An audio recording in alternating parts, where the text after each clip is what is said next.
Okay, I think we can kick off here. We still have people coming in, but we'll just let them in as they come in.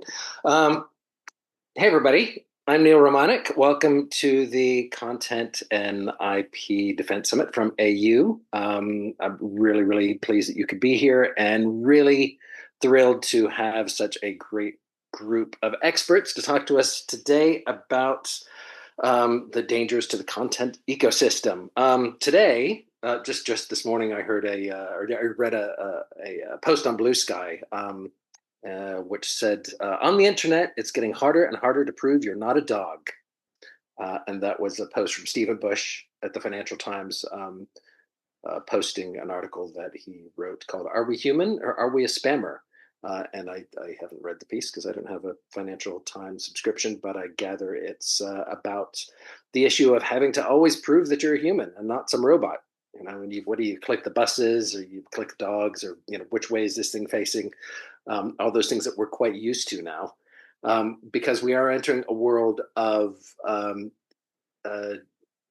digital complexity where what's real and what's not real is not always easy to tell apart, and where bad actors are using that against us, and also where content, which was used to be very simply, I mean, it used to be content was in some cans in your vault, in your basement, literally in some cans. If people wanted to steal your negative, they had to beat up somebody, go downstairs, steal the cans, get in the getaway van, drive away. Now robots can do that. No human has to even be involved in the stealing of that content. So we're entering a time where people are really genuinely concerned about the value of their content. If I'm a content maker, am I a rights holder? Am I really actually going to be able to make money out of this? Or my content job, if I'm an actor, I mean, are machines going to take away my job? And is it just going to be digital humans from now on? Or if I'm a designer, or if I'm a visual effects artist, or there's so many elements of technology coming at us that certainly are threatening, well, not just threatening, but will change how we do content, and are threatening certainly to disrupt how we've been making money with content so far.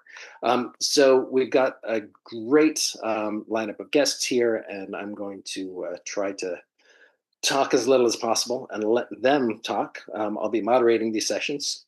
You should feel free, if you're a guest, to ask questions in the chat, and we'll try to incorporate those into our discussions.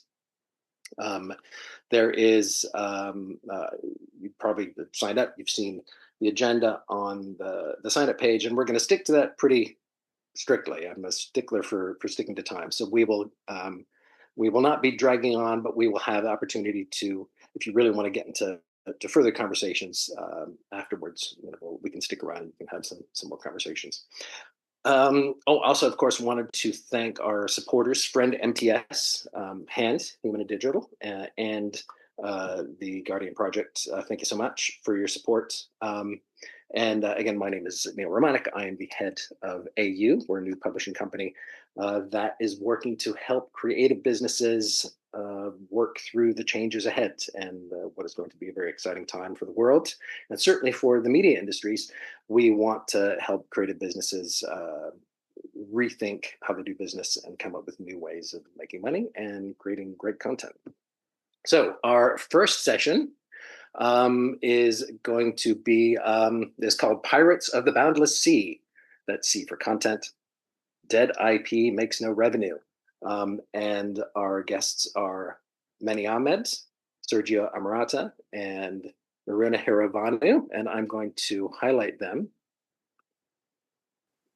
So yeah, hello. Everybody can see you. So can we just go around really quickly and just give people a couple sentences about what you do, what your company does, and then we can kind of get into the conversation. We kind of want to focus on a few issues around content piracy and copyright and kind of the value of content. And you guys are coming at it from a variety of different angles, which I think will make for a really good conversation. So Sergio, do you want to go ahead and introduce yourself first? Yes, I'm Sergio Amorata. I'm chief scientist at Zip Radios. It's my company. I'm the founder as well. We create hardware and software for live video streaming across any network. Particularly, the internet is one of the places where we shine. I'm also the director of the Risk Forum, which is the organization that defines the protocol for transmission of live streams over local networks with packet recovery. Thank you. Great. Thanks. And Manny? Hey folks, I'm Dr. Mani Ahmed. I'm the founder of Open Origins. I'm also a researcher at the University of Cambridge. At Open Origins, we're creating a decentralized infrastructure for content provenance and provability so that we can have trust in media from end to end, from camera to screen. Great. And Marina? Hi, I'm Miruna, head of ANU, and I have the pleasure of actually running a trade association that is called the Audiovisual Anti-Piracy Alliance. So all day long, I speak to various stakeholders of the variety of individuals and institutions and companies that could help this cause that is increasingly prominent on the political agenda. So nice to meet you all, and thanks a lot for having me here. Great, thanks so much. Okay, well, so first question, I guess, question for you, Maruna, since your background is, is the legal framework and the sort of the bigger picture on a lot of these things. I mean, can you maybe tell us about what the threat is in terms of, say, piracy and content theft? Because usually there's still that image of, some kid in a basement, me downloading songs from Napster in the 1990s. That is piracy, and I don't think that's what you guys are really concerned about, right? I mean, of course not, and it was never the case, really. Maybe it's the last reseller of the last chain of just sharing with his friends, but actually the problem we can see is much more organized than that, and there's actually a potential for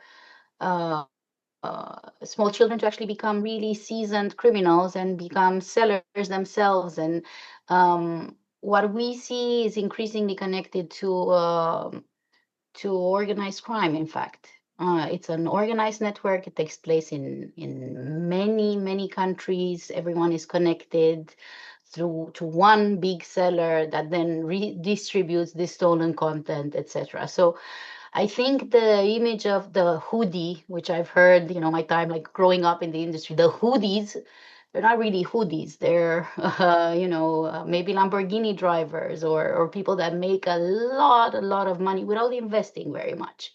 So it is clearly increasingly, and Interpol has evidence for that. It's increasingly seen as a form of organized crime. But our problem is that there is an aura of social acceptability around it. So you have to really work from teaching people why it's harmful and why it could be harmful to the people that are actually consuming illegal content, to training law enforcement for the specificities of this crime, which is very technical and very complicated, and they have to deal with a lot of different legal regimes because, as you know, copyright is territorial. So all countries have different forms of protection, and law enforcement can apply different rules to get to the pirates, and pirates know that, and they really take advantage of this. And of course, then there's the political will, which is also quite fragile because no one really wants to carry the standard of something that would make them rather unpopular with the average voter. So it's a conglomerate of issues that require consistent and constant discussion. And just to give you some numbers for Europe, at least, in 2022, APA had a study where we calculated that right holders in the EU and UK have a loss of 3.21 billion euros a year, while pirates make around 1.1 billion. So, and that's only through illegal IPTV, not other types of piracy. So it's a big business. So are you working with content owners and broadcasters, like advising them around stuff they can do in terms of technology and tools, things, implementations that they can be doing, and kind of what is the effectiveness of some of that? I'm a trade association. I don't deal with the concrete measures. Our trade association is composed by people that have that fight against the same cause. So yes, indeed, I have broadcasters, usually pay TV operators, football leagues, sports leagues, and technology companies like yourselves. So they're all sort of united under this umbrella association to help fight and change the minds of people on what piracy means in Europe and beyond. So, Sergio, you at Wrist, you work with Wrist, obviously, which is you talk a little bit about what that is, but then also your company, Cypradius, security and security of streaming is an important thing for you. It absolutely. We deal with mostly tier one broadcasters where and live transmissions. So the content that we are managing is critical, right? It's ads that are worth millions of dollars, streams that cannot be hacked or intercepted. So we built everything around all of our product line that gives you the entire end-to-end around the RISC protocol. The RISC protocol is an interoperable standard for transmission of live streams that includes advanced features like AES encryption, 256-bit, and rotating keys and authentication, and a whole bunch of stuff designed precisely to prevent the data from being intercepted and redirected or decoded in any way. So that is a. I mean, I realize it is a bit of, and I think Manny can probably talk a little bit about this too. But there's a bit of an arms race in terms of piracy and then technology. We can have DRM or we can have certain protection of streams and things like that. But are you, how secure are broadcasters and streamers feeling right now in terms of their, when they're working with you? Are they like, okay, this could be a real problem, or do they just trust you? It's going to be fine. We don't have to worry about it. What is the level of anxiety? No, the level of anxiety is very high. It's critical for live transmissions. I mean, even our own systems, our OS, we have our own OS for security. We compile it from scratch and we do everything inside that. It took a year worth of security audits just to allow our OS to be able to transmit these live streams. So there is a lot of concern about especially the high value chain. As you go down in other types of distribution, of course, different rules apply. And you have to separate the live streaming from the OTT delivery, right? The OTT delivery is more restricted because you cannot go bleeding edge. You cannot go with the latest and greatest tools because there's a long period of time that it takes to develop these very scalable solutions. So if you're working with technologies that's already 3, 4, 5 years old, which has already been exploited and there are holes, and that's where the breaches come. The data gets stolen from the ultimate playback devices. Because I assume it's like I could go to MIT and like I could go get a job at a big company, or I could go work for organized crime, couldn't I? Couldn't I just like I could just use my coding skills and just make drive those Lamborghinis that Marin is talking about. I always say that the biggest difference between a superhero and a evil villain is empathy. They're both brilliant, right? One has empathy, the other one doesn't. Yeah, I thought it was marketing. Just call it an AI company, then it's all legal. It's fine. Yeah. What? So Manny, maybe you can tell us a bit about Open Origins, and then also your. And we're going to get on to the next panel. We're going to talk about C2PA, which is a protocol for being able to track the provenance of content. But your for work at Open Origins is kind of trying to stay a step ahead in that arms race we're talking about, right? Yeah, I mean, we're coming at it from an angle of content provability more than say DRM. Right. And I think there were a couple of realizations that we had. One was that going down the route of deepfake detection felt like a losing arms race. Not just because you are constantly competing with the people making deepfakes, making generative AI, but also because the outputs of your own model will be used to make a better deepfake generator. It will be used to make a better synthetic content creator. So you're basically helping the bad guys to exercise and get stronger. Yeah, unless you somehow gatekeep access to it, in which case it's not a widely deployable tool. And the other thing that we realized was that there's a lot of attention being focused on content that is being created now or will be created in the future, but no one was really thinking in depth about what do we do with all this historical content. Like, how do we know that your version of Obama's speech from 2008 is the real one when anyone can create an alternative version that looks just as photorealistic? So that retroactive proving, creating an audit trail of where this content came from, and having that be externally provable without having to just rely on, X organization says that this is trustworthy. I think that's been our focus. And then can you talk a bit about the technology itself and how it works? Yeah. So one of the guiding principles for Open Origins has been that we always wanted to be a decentralized infrastructure. We never want to play the role of a gatekeeper. So we've got a blockchain where all of the content proofs actually live. And then there's two ways you can ingest content. One is using our open source secure capture technology, which is an iOS app, an Android app, as well as a bridge for DSLR cameras. So as you're taking photos, we're authenticating them and putting all of the proof information on a blockchain. And the second way we do it is we work with large media archives, news archives, and we do a security audit of their archive. And then we go literally item by item and provide an audit trail for how or of when that piece of content was first uploaded to the archive, how it was modified, and eventually how it was broadcast. And then any modifications from that on are constantly being tracked as well. So that, let's say you are ITN, or one of our customers, Channel 4 uses your footage to create a documentary. You can then expose all of that proof information to documentary viewers. They don't have to trust Channel 4, they don't have to trust ITN. They just need to trust that the math was correct. Mm-hmm. So what do you see are some of the issues? They'll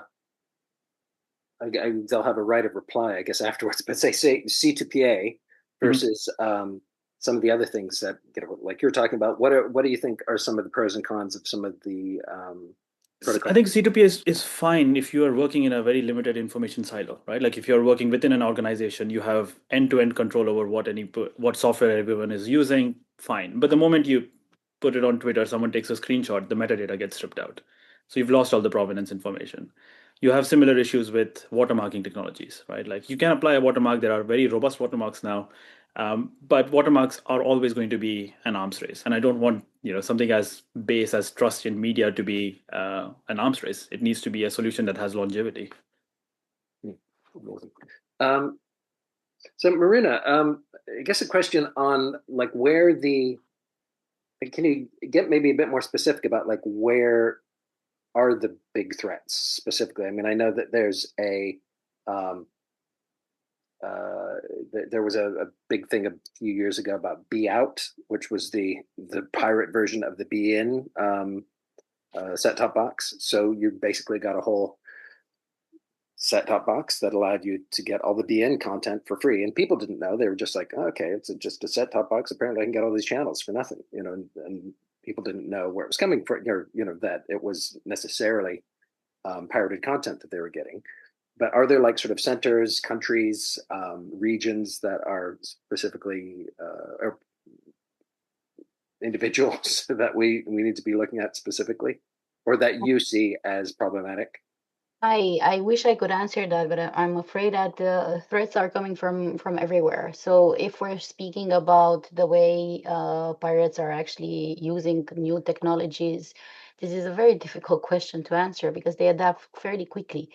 They're the first ones to actually make use of technology. But currently, I think IPTV is the newest, most complex threat. It's something that is relatively easy to set up and actually manages to give consumers access to everything for almost for free. So it's a real problem. Streaming is still a problem. There was a new Enders report related to Amazon Fire Sticks, for example, that are being sold with illegal IPTV pre-installed in them. So there's a couple of issues. Geographies. I think the main problem is that the legislation and generally the way tech companies and hosting services, for example, were treated so far were, you benefit from a lack of responsibility. There is an exception of liability for you, therefore you don't have to do much. But we see that if there would be some kind of common recognition of the social and moral duty that these intermediaries whose legitimate legitimate infrastructures are being used by pirates, such as, for example, Cloudflare or other types of hosting services that don't necessarily have their services in the EU. We call them offshore hosting services. If there would be some kind of understanding that their right holders and intermediaries need to work together to sort of siphon out illegal actors, that would help. Of course, in the EU, at least, there has been legislation that obliges a little bit the bigger actors, such as Meta, such as X, to take some measures to remove illegal content from their services. But that's not enough, because obviously pirates are very, very resourceful when it comes to new technologies. So they will use any sort of unregulated environment to make money. And unfortunately, we're still very much in the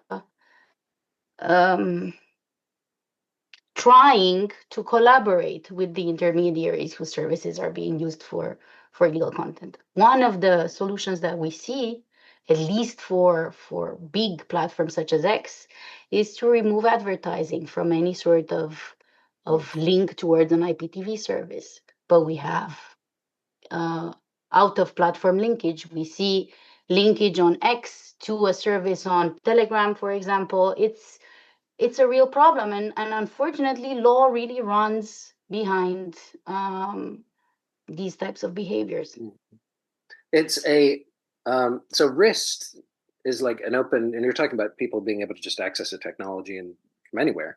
Like RIST is an open source protocol. Are there, with open source tools, Sergio, is there a are there benefits or issues that we need to look at? Are you there? Or are you just being very still? No, hold on, my video just froze. Let me. Can you hear me? Like you were thinking. Yeah, we can hear you. I reset my video. Okay, no, I wasn't being very still. Open source is a necessary evil. Let me explain. The core of all video transmissions you see over the internet lies on the back of open source. You have the browsers, you have libraries like FFmpeg and players like VLC and open source that where the JavaScript players and the Zooms and the WebRTC, it's all relying on open source. But open source by itself is not necessarily secure, right? It's built for openness, for ease of use. It's up to the implementer to harden it, to use it the proper way. A lot of the times what you see happening is that people create open source workflows which seem to work properly, but they didn't harden or close the holes that are there for convenience that can be exploited. Or they did close the holes, but they did that 4 years ago when they built the first version of the particular application, and they haven't kept up with updates on that open source. So it's a necessary evil, but you need to keep it up. You need to upgrade with the latest versions, just like you do with any OS, right? You need to patch it up. And open source, I think, suffers from the least amount of upgrades out there. And that's where most of the exploits are coming from. Open source being open, it's also available for the hackers to see what version has what hole, and they go ahead and exploit it. But you would have that same issue with non-open source software. But it's obscurity, right? It's security by obscurity, which is a gamble to some extent. But yes, closed source has that additional advantage that it doesn't tell you what version of that application it is, and nobody knows what holes there are. But then you can end up in a situation like we've seen in the past with closed source operating systems that have holes that have gone on for years and years and years, and a few hackers know them, and they're still exploiting them. Yeah, just to add on to that point, I'm very suspicious of security by obscurity. I think that's just false confidence. So like, the way I think about open source is that it's table stakes, right? Like anything security critical, I think it's not sufficient, but it is necessary for it to be open sourced, because at least whatever assurances I'm getting, I know what I'm getting. With closed source, it's literally just trust me because I say so. That's interesting.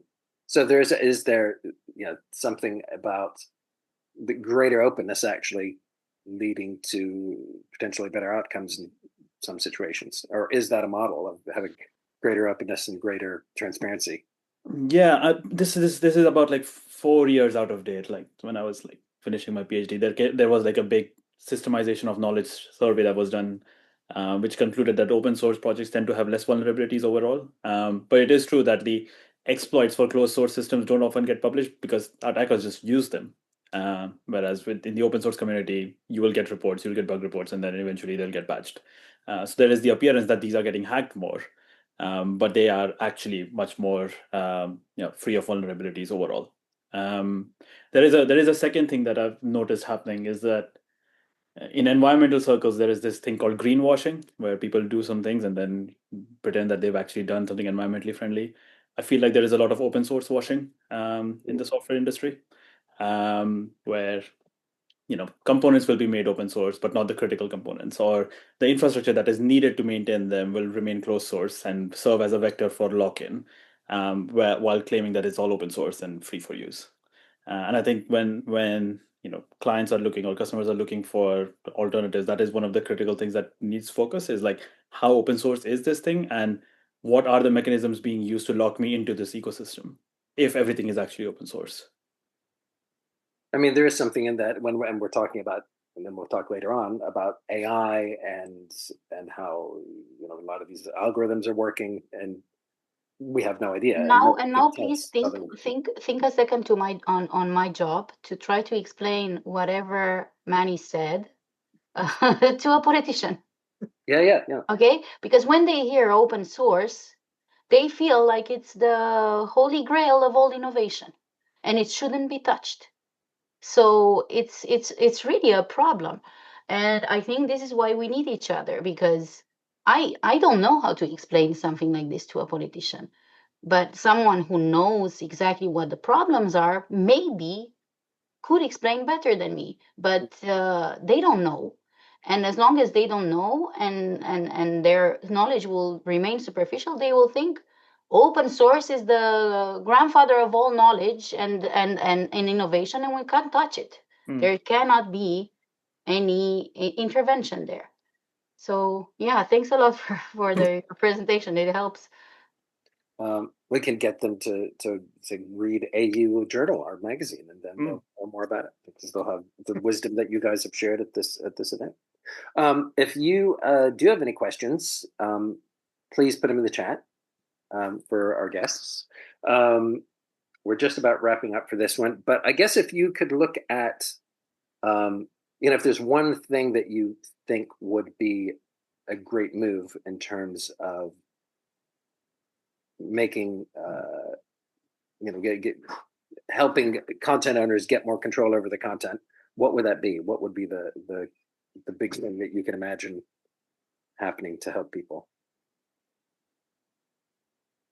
From my point of view, I think the key is look at the entire transmission path that your content takes. Often people just think about the DRM and forget about everything else. Where is it stored? Where is it cached? At any point in your chain, going to the end consumer, is it unencrypted and replicated for further distribution? People forget about all the steps, and vulnerability can be anywhere, not just at the endpoint. That's really interesting. Yeah, Manny? I think from my point of view, I would highly recommend, especially like if you have a large archive, is do your housekeeping. Like we're increasingly entering an era where you need to be able to prove that you were actually the creator of a piece of content or the copyright holder of a piece of content in a way that you didn't have to prove, because of generative AI, because it's possible to create variants on your work. How do you actually prove that you were the original creator? That's becoming harder and harder, and it will only get harder as time goes on. So do the housekeeping now. Create an audit trail of your content now. Marina, is it just getting those politicians to understand what's happening? So it's not only the politicians. The politicians are sort of the last chain of the. I think it's first of all having an agreement between right holders that piracy is not acceptable, because whilst it's a huge problem for the bigger players, there are some players in the market that think it's more of a test for their product, which is a real problem. Second of all of this knowledge and all of the limits of technology should be explained to law enforcement agencies in a very simple manner, and then of course translated for policymakers in a simple manner as well. And I think there should be always awareness campaigns amongst the general population, because they need to be aware.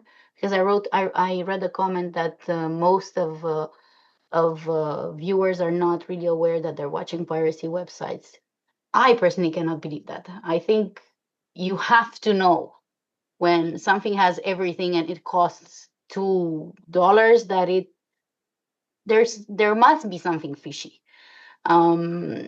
So I think there should be always campaigns for the general population to make them understand that they're at risk as well. Their computers are at risk. There's a risk of malware that is proven. There's a risk of data theft that is proven once you access this illegal offer. So yeah, there's a lot of work to do ahead, obviously, and I think only through synergies we can manage something that would be sufficient even for live content, which indeed is one of the most valuable and the most difficult to defend with the legal and technological tools that we have today. Yeah, that comment was from EasyDRM, who said the subscriber understanding is a big thing. Many end viewers don't even know they're watching a pirate site that looks so good and professional. That's another thing. The looks are problematic, but I think you have to know that something is strange. I mean, I think in some sectors there is like wild pricing differences, right? Like games on Steam can go on sale for start off at $70, and then 3 years down the line they might be being sold for 70 cents on a real legitimate website. So I think it really depends on like the kind of content we're looking at. Sometimes like too good offers are actually real offers as well. Sergio, were you going to say something? The same is true for VPNs. A lot of the time people use these VPN services because they need to geolocate somewhere else, and they don't think about, why is this costing me $1 a month while I'm pumping gigabytes of data? Obviously, their economic calculation doesn't, there's somebody's financing that, but people don't care. They get the service. They don't care that somebody else is paying for that service for a reason, right? And I guess there is that, that in the age of like where, as they say, you're the product. If it's for free, you're the product. That people are used to that idea of like, well, I guess they're going to do something with my data or something. I don't know. And it's become this bad habit, potentially dangerous habit that we've gotten into. And I guess that production value too is a thing that, with AI, you can have something that's really high production value. That is, and you've seen it on YouTube, there's this really high production value video, and you can tell that somebody who was barely literate actually wrote it, but it looks like really impressive. So just that our instinct about what's on the cheap and what's not may be distorted. We have to move on, I'm afraid. That was a great sort of just getting us started. But I hope to get into a little bit more depth with some conversations with you guys, which will be in the next issue of AU Journal, which will be out in August. And Maruna, Sergio, Manny, thank you so much. Sergio and Manny will join us later on for our wrap up, but Maruna has a train to catch. So happy travels. Thank you so much. Thank you. And have a good webinar. Thank you.